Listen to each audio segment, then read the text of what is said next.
नमस्कार आप सभी को। तो आज हम लोग फिर से हाजिर हुए हैं आपके सामने आपके सभी डाउट्स के आंसर लेकर और आपको ये बताने के लिए कि जो स्टडी सर्टिफिकेट है या फिर नवोदय का जो फॉर्म भरना है उसमें क्या क्या डॉक्यूमेंट लगेंगे। स्टडी सर्टिफिकेट जो आपको प्रूफ वहां पर अपलोड करना है उसको हम लोग कैसे भरेंगे, उसका लैंग्वेज क्या क्या हो सकता है, और साथ में आपके एलिजिबिलिटी जो है, एलिजिबिलिटी जो क्राइटेरिया आपको दिया गया कि बोनाफाइड रेसिडेंशियल होना चाहिए ऐसा करके, या फिर डेट ऑफ बर्थ को लेके जो आपका डाउट आया है उन सब चीजों का आंसर लेके हम आपके सामने उपस्थित हुए हैं फिर से।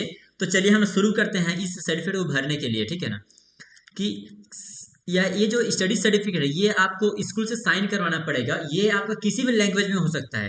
पहले क्या होता था कि ये जो फॉर्म होता था वो अलग अलग लैंग्वेज में अलग जो ऑफिसेस हैं, लाइक हो सकता है डीओ ऑफिस हो सकता है, या फिर बीओ ऑफिस हो सकता है, या फिर ब्लॉक में एक स्कूल को सेंटर बनाया जाता था वहां पर ऑफलाइन तरीके से भेजा जाता था, वहां फॉर्म अवेलेबल होते थे, या फिर आप डायरेक्ट जो कंसर्न जेएनवी है वहां पर जाकर आप लोग क्या कर सकते थे, उसमें से फॉर्म को अवेलेबल वहां होता था, ठीक है। फॉर्म वहां पर से ले सकते थे, आप वहां फिल कर सकते थे। लेकिन इस साल क्या कर दिया गया है, इस साल आपका जो प्रोसेस है फुल्ली ऑनलाइन है, किसी तरह से ऑफलाइन ऐसा कुछ नहीं है। अगर आप किसी ये हो सकता है, जरूर हो सकता है कि आप अगर किसी नवोदय में जाते हैं तो वहां पर ये आपको जो सर्टिफिकेट आपको प्रिंट फॉर्म में दे दे और वहां थोड़ा बहुत आपको डाउट क्लियर कर सके। इससे ज्यादा कुछ नहीं होगा।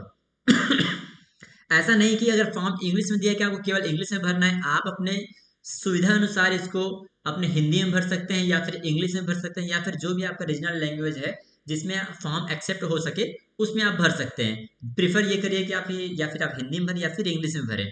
क्लियर है। जरूरी नहीं कि आपको इसी फॉर्म का आप यूज करें। आप इसको अपने हिसाब से आप अपने लैंग्वेज को ट्रांसलेट करके आप अपना नया फॉर्म बना सकते हैं। उसमें आपके प्रिंसिपल का साइन होना चाहिए या फिर हेड मास्टर का सिग्नेचर होना चाहिए। बस ये फॉर्मेट है, इतनी सारी जानकारियां आपको उसमें देनी जरूरी है, ठीक है। अब बात कर लेते हैं आपको कि उसमें क्या क्या सर्टिफिकेट लगेंगे या फिर क्या क्या डॉक्यूमेंट लग सकते हैं उसमें अपलोड करने के लिए। तो अपलोड करने के लिए पहली बात तो ये फॉर्म फिल होके आपके साथ यहाँ आखिरी में क्या दिया गया है, signature of the head master या फिर सील के साथ में। तो यहाँ पर आपको उनका सिग्नेचर चाहिए होगा, पहली बात। दूसरा, यहाँ पर कैंडिडेट का सिग्नेचर चाहिए होगा, कोशिश करिए विथ डेट डालें। और यहाँ पर पेरेंट्स का सिग्नेचर चाहिए होगा। ये तीन चीजें हैं। साथ ही साथ में यहाँ पर आप लोगों को फोटो चाहिए, फोटो चाहिए। जो लेटेस्ट आपका स्टूडेंट का जो फोटो रहेगा वो आपको यहाँ पर अपलोड करना पड़ेगा। इस बात का ख्याल रखें कि इन सभी चीजों का आप अलग से इस फॉर्म में तो रहेगा ही रहेगा। इसका आपको 10 KB के साथ से 100 KB के बीच में, 10 KB से लेके 100 KB के बीच में जेपीजी फॉर्मेट में आपको तैयार कर लेना है इसको। ये सॉरी, इस फॉर्म का भी होना चाहिए आपके जेपीजी फॉर्मेट में। ये जो फोटो है ये अवेलेबल होना चाहिए जेपीजी फॉर्मेट में। साथ में ये जो सिग्नेचर है, सिग्नेचर ऑफ द कैंडिडेट और सिग्नेचर ऑफ द पेरेंट्स, ये जो चारों चीजें हैं आपके पास होनी चाहिए जेपीजी फॉर्मेट में। वो भी 10 KB से लेके 100 KB तक के बीच में, 10 KB से 100 KB के बीच में इसके साइज होने चाहिए। अब चलिए शुरू करते हैं फॉर्म को पढ़ना। Certified that the information given below are correct in respect of, ये जो कैंडिडेट और जो हेड मास्टर दोनों दोनों प्रूफ कर रहे हैं कि ये जो कैंडिडेट है, जैसे मान चलिए मैं ये लेके चलता हूँ यस, मान चलिए मेरे जो कंसर्न जो है स्टूडेंट है उनका नाम यश है, ठीक है। यश मान चलिए साहू, 1 मिनट के लिए, ठीक है। यश साहू उनका नाम है। और तो यहाँ पर कैंडिडेट का नाम रहेगा, यहाँ प्रॉपर लिखा गया है name of the candidate who is studying in class V, class 5 in school का नाम रहेगा यहाँ पर, ठीक है। मान के चलिए उनका स्कूल का नाम है गवर्नमेंट स्कूल, गवर्नमेंट स्कूल। जगह का नाम आप कुछ भी लिख सकते हैं, मान के चलिए पामगढ़, ठीक है ना। ये अपने हिसाब से आप लोग डाल सकते हैं। मैं पामगढ़ डाल दिया यहाँ पर, ठीक है। अब उसके बाद and interested to apply for Jawahar Navodaya Vidyalaya selection test 2023, यहाँ तक कुछ नहीं डालना है आपको। यहाँ याद रखिए, यहाँ पर डालना है आपको कैंडिडेट का नाम, यहाँ पर डालना है आपको स्कूल का नाम। अब देखिए यहाँ पर name of the candidate in block letter, याद रखिए यहाँ पर वही नाम लिखिए जो उनके सर्टिफिकेट में आज तक चलते आ रहा है। बेटर हो ये आप लोग स्कूल के रजिस्टर को देख के भरें और या फिर आधार कार्ड को देख के भरें, ठीक है। अब यहाँ पर आपको ब्लॉक लेटर कैपिटल लेटर में ही लिखना है, तो लिखिए YASHASU। देखिए जरूरी नहीं है कि आपको आप इंग्लिश में लिखें, ये आप अपने अपनी सुविधा अनुसार के हिंदी में भी लिख सकते हैं, ठीक है। यस साहू मैंने डाल दिया यहाँ पर, ठीक है। अब आ जाते हैं father's name in block letter. Father's name लिखना है, आप चाहे श्री श्रीमती आप लगा सकते हैं जो भी चाहे यहाँ पर, और नहीं लगाना चाहें तो भी कोई दिक्कत नहीं है। तो मान लीजिए मिस्टर लिख लिया मैं, और मान लीजिए चलिए इनका मैं नाम लिख देता हूँ कि कुछ भी इनका नाम है, ठीक है। मान चलिए विकास लिख लेता हूँ, ठीक है, विकास इनका नाम है मान के चलिए ऐसा। तो ये भी कैपिटल लेटर में रहेगा। मान चलिए इनकी जो माता MRS, ठीक है, मम्मी का नाम इसमें आप लिख दीजिए यहाँ पर, ठीक है। यहाँ मम्मी का नाम वो भी कैपिटल में रहेगा। हिंदी में चाहे हिंदी में लिख सकते हैं आप लोग, आपको हिंदी इंग्लिश में, ये यहाँ पर जो भी आपका लैंग्वेज का कोई भी बाउंड्री नहीं है, किसी तरह से कोई दिक्कत नहीं होगा, आप किसी भी लैंग्वेज में इसको फॉर्म डालें। क्लियर है, ये आपको क्लियर होना चाहिए। यहाँ आपको लेटेस्ट जो फोटो है वो आपको अपलोड कर देना है यहाँ पर, ठीक है, यहाँ फिक्स कर देना है। Name of the guardian and relationship if any, यहाँ पर गार्जियन के रिलेशन लिख लीजिएगा। देखिए इसी पॉइंट पे मैं आपको एक्सप्लेन करता हूँ कि आपका एक डाउट रहा है आज अभी तक, जो हमारे पास पेरेंट्स ने कॉल किया है या फिर बोला गया है कि इसमें जो बोनाफाइड रेसिडेंशियल सर्टिफिकेट आपको प्रोवाइड करना पड़ेगा कि आप उसी डिस्ट्रिक्ट में या फिर उसी डिस्ट्रिक्ट में रह रहे हैं जहाँ पर स्टूडेंट बढ़ रहा है और यहाँ पर आप अप्लाई कर रहे हैं, राइट। तो इसका ये है, देखिए वहां पर जो हमारे पास एडवर्टाइजमेंट है या फिर हमारा जो प्रोस्पेक्टस है उसमें ये लिखा गया है कि आपका जो पेरेंट जो है, पेरेंट का मतलब ये नहीं होता कि माता पिता, पेरेंट मतलब तो जो गार्जियन हो सकते हैं, जो माता पिता या जो मामा हो सकता है, चाचा हो सकता है, कोई तो उस शहर में रह रहा होगा जिनके यहाँ बच्चा रह के पढ़ रहा है, तो उनका रेसिडेंशियल सर्टिफिकेट भी आपको मान्य रहेगा वहां पर, क्योंकि वहां पर पेरेंट का बोला गया। तो ये गार्जियन अगर आप लोग चाहते हैं यहाँ पर उसको डाल सकते हैं, ठीक है, यहाँ उसको आप डाल दीजिएगा, रिलेशन कोई हो तो। क्लियर है, उसके बाद तो ये है। और देखिए अगर ऐसा कुछ डाउट आता भी है कि अदर डिस्ट्रिक्ट्स का हो गया है या फिर बोल सकते हैं कि गलत फॉर्म हो गया है कि डिस्ट्रिक्ट के नाम पे, या फिर तो इसमें ये रहेगा। देखिए अगर ऐसा कुछ कंडीशन आता है, स्टूडेंट का सिलेक्शन हो गया है, तो यहाँ पर डिसीजन उसी चीज को पॉइंट में रखते हुए देखा जाएगा कि स्टूडेंट का हित हो हर कंडीशन में। कोई भी सिस्टम ये नहीं चाहे कि स्टूडेंट का नाम कटे, ठीक है। तो उसके लिए आपको परेशान नहीं होना है। आप वहां पर रेसिडेंशियल सर्टिफिकेट बोनाफाइड में, तो जहां पर पेपर लिखा हो, आपको वहां पर एक सर्टिफिकेट प्रोड्यूस करना होगा। आप अगर at the time of admission नहीं कर पाते हैं प्रोड्यूस नहीं कर पाते हैं, तो आपको उसके लिए टाइम मिलेगा, 10 दिन 15 दिन जितने भी आपको दे सकते हैं, उसके लिए आपको पूरा मौका दिया जाएगा अपना रेसिडेंशियल सर्टिफिकेट वहां पर प्रोड्यूस करने का, राइट। ठीक है, अब आते हैं डेट ऑफ बर्थ। तो डेट ऑफ बर्थ आपको ध्यान रखना है, आपको क्या दिया है कि आपको 1 मई दिया है 2011 से लेके अप्रैल, मेरे ख्याल जहां तक मुझे पता है, ये मुझे याद नहीं है अभी, 2013 तक का टाइम दिया गया है। मीन्स 2 साल का टाइम स्लॉट है एग्जैक्टली, राइट।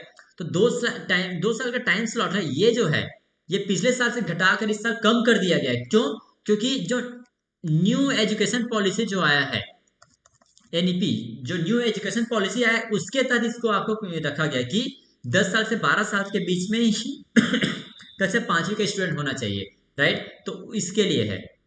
अब ये है, यहाँ पर आपको बॉयज है गर्ल्स आपको सेलेक्ट कर लेना है। मैं बॉयज कर लेता हूँ। यहाँ पर आप मान चलिए जो है हमारा डेट ऑफ बर्थ मैं मान चलता हूँ 12, ये एक एक डालिएगा यहाँ पर, 1 मिनट में मिटा लेता हूँ, ठीक है, ओके, ड्रॉ 12 मान चलिए 12 अगस्त है, 12 अगस्त ये लिखिएगा, और 2012 तो 2012 ऐसा लिखिए इसको।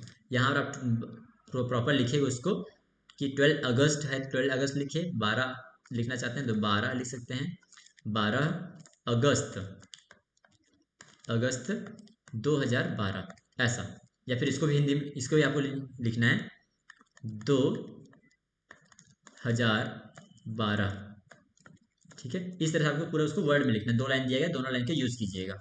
आपको अपना कैटेगरी पता होना चाहिए कि OBC जनरल SC ST किस में आते हैं, तो ये OBC ले लेते हैं। यहाँ पर आपको लिखना है फिजिकली विजुअली हियरिंग किस तरह से डिसेबिलिटी है। अगर नहीं है तो फिर सबको नील लिख लीजिएगा, ठीक है ना। NA लिखिए, नॉट एप्लीकेबल लिख दीजिएगा, हर कॉलम में लिखिएगा, याद रखिए इसको, ठीक है, नॉट एप्लीकेबल। यहाँ पर स्टूडेंट का आधार नंबर आपको एंटर करना होगा, ठीक है। एड्रेस आपका लिखिए, जो अभी जो करंट एड्रेस है वो लिखिएगा, उसी डिस्ट्रिक्ट का, वो ज़्यादा बेटर रहेगा। स्टूडेंट का एनुअल इनकम आपको जो है वो लिखिए यहाँ पर। आइडेंटिफिकेशन मार्क्स यहाँ पर लिखना होगा कि पहचान चिन्ह क्या है। मोबाइल नंबर पेरेंट्स का दें, ज़्यादा बेटर है। उसी को दो जो आपका परमानेंट, जिसमें आपका OTP वगैरह आ सके, राइट। ईमेल एड्रेस अगर है तो आप दे दीजिए वहाँ पर, दें तो ज़्यादा बेटर रहे, क्योंकि इसमें आपका जो रिसिप्ट आता है वो आएगा। अब सबसे इंपॉर्टेंट यहाँ पर मीडियम ऑफ एग्जामिनेशन। देखिए ये चूज करना बहुत जरूरी है। ये नहीं कि आप इंग्लिश में फॉर्म भरें तो आपको इंग्लिश में पेपर आएगा, ऐसा नहीं है। यहाँ पर जो आप लिखेंगे, अगर आप लोग इंग्लिश लिखते हैं तो आपका इंग्लिश आएगा, ठीक, इंग्लिश में पेपर आएगा। अगर आप हिंदी लिखते हैं तो आपको हिंदी में ही पेपर आएगा। यहाँ नवोदय पेपर बायलैंग्वेज नहीं होता, जैसे बाकी कंपटीशन में क्या होता है कि लेफ्ट साइड में ही इंग्लिश में दिया, राइट साइड में हिंदी दिया, ऐसा नहीं रहता। आप जो पेपर में लैंग्वेज डालेंगे उसी में ही आपका आएगा पेपर, ठीक है। तो इसको आप संभाल के डालिएगा और जरूर डालिएगा। अब यहाँ पर आते हैं, name of the school study 3, 4 and 5 in the village and place. यहाँ पर थर्ड क्लास में जहाँ पढ़े वो पढ़ डालिएगा स्कूल का नाम, यहाँ भी डालिएगा, यहाँ भी डालिएगा। रूरल है या अर्बन ये डालिएगा। अगर वो किसी एक दिन भी अगर वो अर्बन में पढ़े हैं तो उनको अर्बन की कैटेगरी में डाला जाएगा, ठीक है। तो इस बात का आप खास ख्याल रखें कि अगर रूरल है तो रूरल डालिए, एक में अर्बन आता है इनमें से तो वो कैंडिडेट अर्बन कैंडिडेट माना जाएगा। Month and year of joining, generally जुलाई लिख सकते हैं इसको आप लोग, जुलाई, ठीक है। जैसे ये है हमारा जुलाई आ जाएगा, जुलाई 2022, तो यहाँ पर जुलाई 2021, ये 2022, राइट, ऐसा आ जाएगा। Year, month and year of passing, तो अप्रैल आता है जनरली, अप्रैल या 2021 में पास करेंगे, ये 2022 में पास करेंगे अप्रैल में, ठीक है। और इसको खाली छोड़ सकते हैं ऐसा, ठीक है। Name of the block, block आपका जिसमें आता है वो डालिए, यहाँ पर कैपिटल में ही डालिए, ज़्यादा बेटर रहेगा सब चीज़ें, ठीक है। यहाँ ही ब्लॉक रहे, यहाँ ही ब्लॉक रहेगा, तहसील जो रहता है। नेम ऑफ द डिस्ट्रिक्ट जहाँ आप अप्लाई कर रहे हैं, जहाँ आप रेसिडेंट हैं, ये सॉरी जहाँ पर आपका स्कूल था उसका आपको डालना है यहाँ पर, ठीक है। याद रखिए कि इसमें क्लास 5 में जहाँ स्टूडेंट पढ़ रहा है उसी डिस्ट्रिक्ट में ही आप अप्लाई कर सकते हैं। इसमें क्लास 3 या क्लास 4 का कोई बोल सकते हैं वेटेज नहीं रहता कि आप किस जिले में पढ़ रहे हैं, ठीक है। बस ये वेटेज रहता है कि आप रूरल में पढ़ रहे थे या फिर अर्बन में पढ़ रहे थे, इसका ख्याल रखा जाएगा। ये जो है क्लास 3 क्लास 4 से यही क्राइटेरिया देखा जाता है, ठीक है। नेम ऑफ द स्टेट ये डाल लीजिए, जो भी आपका स्टेट रहता है, क्लियर है। अब यहाँ पर आपको कैंडिडेट का सिग्नेचर डालना है यहाँ पर, ठीक है। यहाँ पेरेंट का सिग्नेचर डालना है, ठीक है। और यहाँ पर आपके हेड मास्टर का सिग्नेचर रहेगा और साइन रहेगा। याद रखिए सिग्नेचर और साइन हेड मास्टर दो जगह रहे, एक यहाँ पर है, दूसरा जो है यहाँ जो फोटोग्राफ में आधा सिग्नेचर जो है, आधा फोटो में आधा इसमें, उसमें सील और सिग्नेचर दोनों रहेगा यहाँ पर, ठीक है, क्लियर है। इस तरह से आप लोग फॉर्म डाल सकते हैं।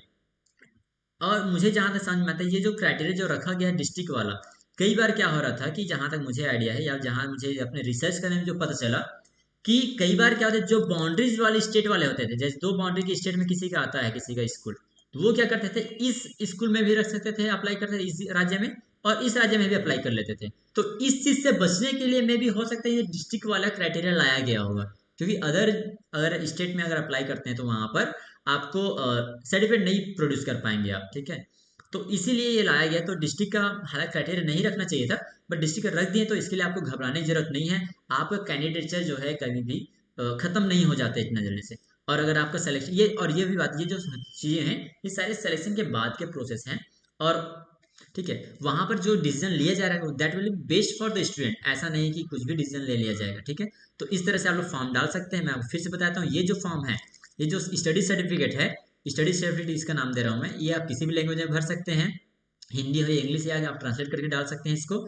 साथ में आपको इसका 10 से 100 KB का साइज होना चाहिए, स्टूडेंट के कैंडिडेट का सिग्नेचर होना चाहिए, पेरेंट का सिग्नेचर होना चाहिए और साथ में स्टूडेंट का रिसेंट का पासपोर्ट साइज फोटोग्राफ होना चाहिए, ठीक है। तो इस तरह से आप इतने जो हैं डॉक्यूमेंट आप कलेक्ट कर लीजिए। उसके बाद आपको हम अगले वीडियो में ये बताएं कि आप लोग कैसे ऑनलाइन अप्लाई कर सकते हैं। तब तक के लिए पढ़े रहिए हमारे साथ और हमारे चैनल को सब्सक्राइब कर लीजिए। आपको किसी तरह कोई डाउट हो तो प्लीज़ हमें कमेंट सेक्शन में ज़रूर पूछिए।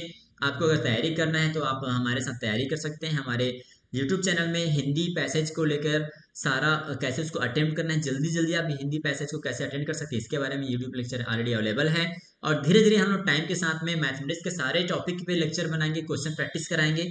उसके लिए भी आप उनको देख सकते हैं। साथ में आपको प्रीवियस ईयर जो पेपर है उन सबके आपको वीडियो जो है अवेलेबल हो जाएंगे कुछ दिनों में ही। मेंटल एबिलिटी के भी क्वेश्चन प्रैक्टिस यहाँ पर कराए जाएंगे। बने रहिए हमारे साथ और जितना जल्दी से उतना जल्दी आप फॉर्म डाल सकते हैं। कुछ भी डाउट हो तो हमें कमेंट सेक्शन में पूछ सकते हैं। Thank you.